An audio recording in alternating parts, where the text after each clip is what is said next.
Magandang umaga po, si Pastor Joey Piano po ng Unity Baptist Church sa Calabanga. Muli po ay inaanyayahan namin kayo sa isa na naman pong tagpo ng ating pong early morning devotion. At alam ko po ang salita ng Diyos, ito ay magbibigay sa atin ng isang inspirasyon at ganun din encouragement. At syempre, magiging motivation po natin ito para lalo po tayo magpursige sa ating araw-araw na pakikibaka, ika nga, sa ating pong buhay. At sa ngayon po ay ang salita ng Diyos na aking babasahin ay kinuha po natin sa Acts 7 verse 1 to 8. Sabi po dito, "Then said the high priest, Are these things so? And he said, Men, brethren, and fathers, hearken. The God of glory appeared unto our father Abraham when he was in Mesopotamia before he dwelt in Charan, and said unto him, Get thee out of thy country and from thy kindred, and come into the land which I shall show thee. Then came out of the land of the Chaldeans and dwelt in Charan, and from thence, when his father was dead, he removed him to his land wherein he now dwell. And he gave him none inheritance in it, no, not as much as he set his foot on. Yet he promised that he would give it to him for a possession, and to his seed after him, when as yet he had no child. And God spake on this wise, that this seed should sojourn in a strange land, and that they should bring them into bondage, and entreat them evil for 100 years. Mga kapatid, the truthfulness of God yesterday, today, and tomorrow. Ito pong binasa natin ay isa pong kwento ito ni Abraham kung saan gumawa ang Diyos ng covenant sa kanya. Gumawa ang Diyos ng kanya pong kwento kung saan si Abraham ay gagamitin para po malaman natin na even this happened in the Old Testament, and even today, ay atin pong mapag-aaralan at makakakuha po tayo ng isang patotoo na ang Diyos nga ay nagsasabi siya ng katotohanan. Ito po ang istorya ni Stephen. Ang background ni Stephen, siya po ay isang napakatapat na lingkod ng Diyos.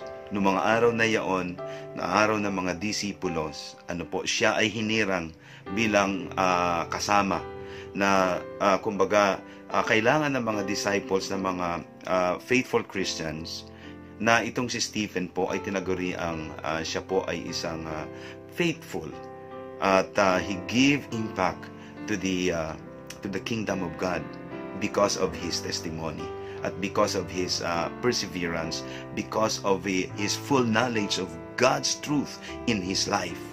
Kung kaya po nagalit sa kanya ang mga saserdote. And during that time, hinuli po siya and put into trial.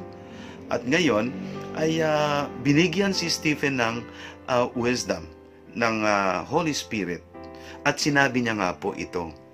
At nang marinig ng mga saserdote, na sabi ni Stephen, sabi niya, Men, brethren, and fathers, hearken, the God of glory appeared unto our father Abraham. Alam mo ang sabi ng isang high priest, Are these things so? Meron bagang mga bagay na ganito? So, sa pagkakataong yon, nabaliktad ngayon because it is now the court of heaven is doing trials to the court of men. Siyempre, makapangyarihan ang Diyos Gusto nga dahil si Stephen ay nagpapatutuo na siya ang isang tao na nabubuhay na gustong gawin ang kalooban ng Diyos. Of course, God is going to protect Stephen even to that portion of his life that he is put into trial. Kaya mga kapatid, pwedeng mangyari ito sa atin ngayon. Kaya sa binasa po natin ito, tingnan natin dahil ibibigay sa atin ngayon na ang scriptures, ang salita ng Diyos ay nagbibigay ito ng godly wisdom. This talks about godly world. And this talks about God's world. And this talks about God's word. And this talks about God's work. Tingnan po natin kung bakit ay sinasabi dito na ang si Stephen ay nagiging blasphemous. Yun ang accusation sa kanya ng mga judges noon. Blasphemous, it's because ang sinasabi nila, itong si Stephen ay nagsisinungaling. Ano niya sa mga tao, pinapalabas niya sa mga tao na ang ating Panginoong Jesus ay siya ang Diyos na nagpakamatay sa krus, namatay sa krus dahil sa atin. And he keep on telling that to everyone.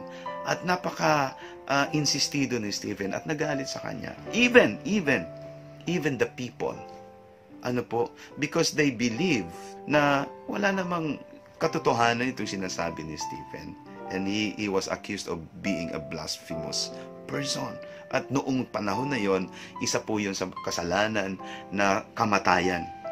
Kaya itong si Stephen, ang naranasan niya pong kamatayan ay malungkot dahil po siya ay pinagbabato hanggang sa mamatay. You see, that is the effect or the impact of Stephen's life, that he died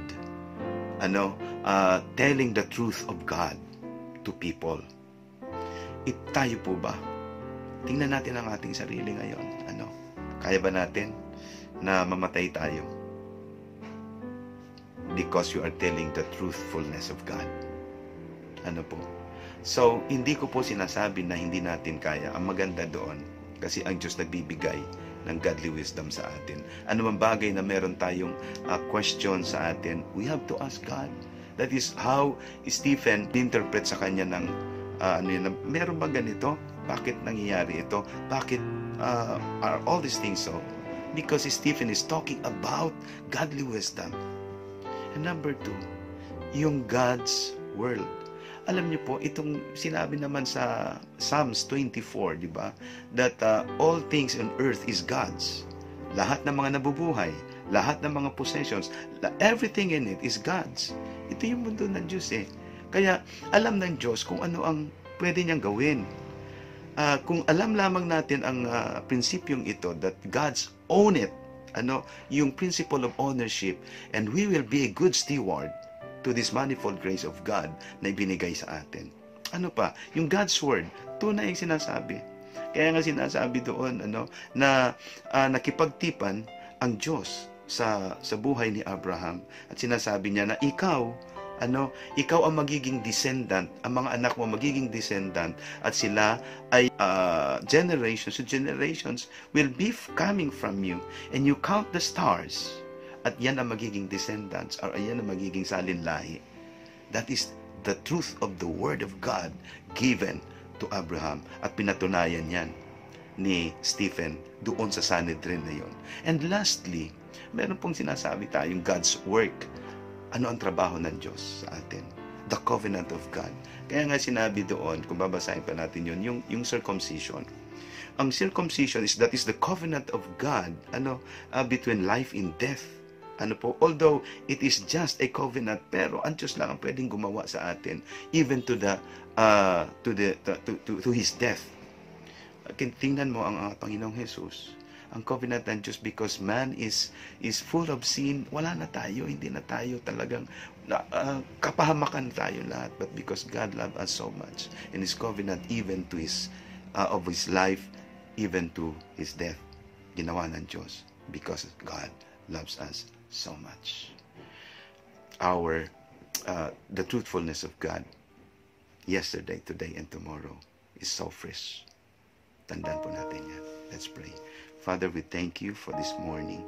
Salamat po, Ama, sa iyong katotohanan na ikaw ang Diyos na dapat naming sambahin sa Espiritu at katotohanan, dahil ikaw nagbigay ng buhay sa amin. Ikaw din nagbigay sa amin ng lahat ng bagay. At salamat, Ama, sa biyaya pong ito.